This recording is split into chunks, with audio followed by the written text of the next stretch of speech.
Thank you for joining me in this course on resiliency. We're going to start by talking about trauma's impact on educators and discuss a few ways on how we can learn to thrive. One of the important starting points is understanding the physiological responses of our bodies to stress. This is our physiological why. People would agree that teaching it is an emotionally challenging task. We become connected to our students, their families, and our communities. But it is also important to recognize trauma and to support educators, each other. This is a foundational need for solid educational systems. Ways that we can do that are to develop a social and emotional supportive environment, and that often begins with us individually. So, the physiological response to stress begins with an unconscious response. Our thalamus interprets a stimulus as a threat and immediately activates the amygdala. We call this the amygdala hijack or the lizard brain.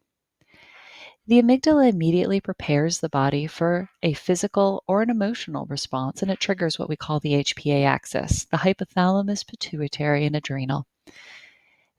This HPA axis is responsible for stress hormones being released in the body, and in high stress situations, norepinephrine can be released. This increases the intensity of our stress reaction. Is kicking our sympathetic nervous system into overdrive, increasing heart rate, blood pressure, shortness of breath, quickening of breath, sweating, and even goosebumps on the skin. The lizard brain, or the amygdala hijack, caused by stress, impacts multiple different areas of our body. Perceived stress can do this. We can have circadian disruptions, shift work, or daylight savings time. That's real. There are inflammatory signals, and the inflammatory signals can include or exacerbate some other overriding health problems. And it also affects our metabolism. So make sure to come back and check out more in the 2-minute neuroscience video attached in this PowerPoint. So who do we want in control if not the lizard brain? Well, let's talk about the executive brain. This is where we all want to be. We want to be able to control the physiological response consciously. Our conscious mind eventually comes back online, and this can be done and practiced with coping skills.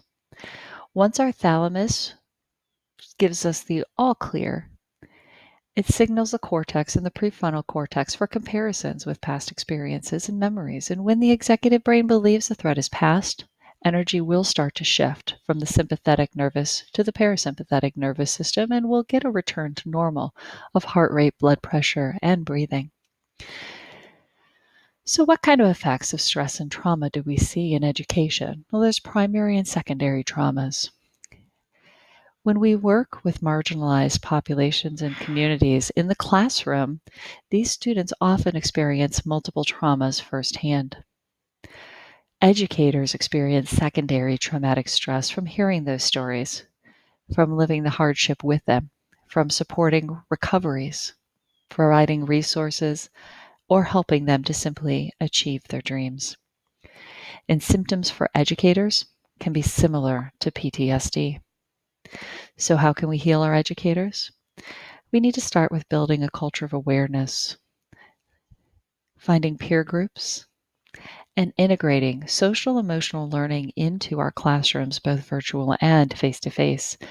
This leads to trauma-informed classrooms, helping both the students and the educators.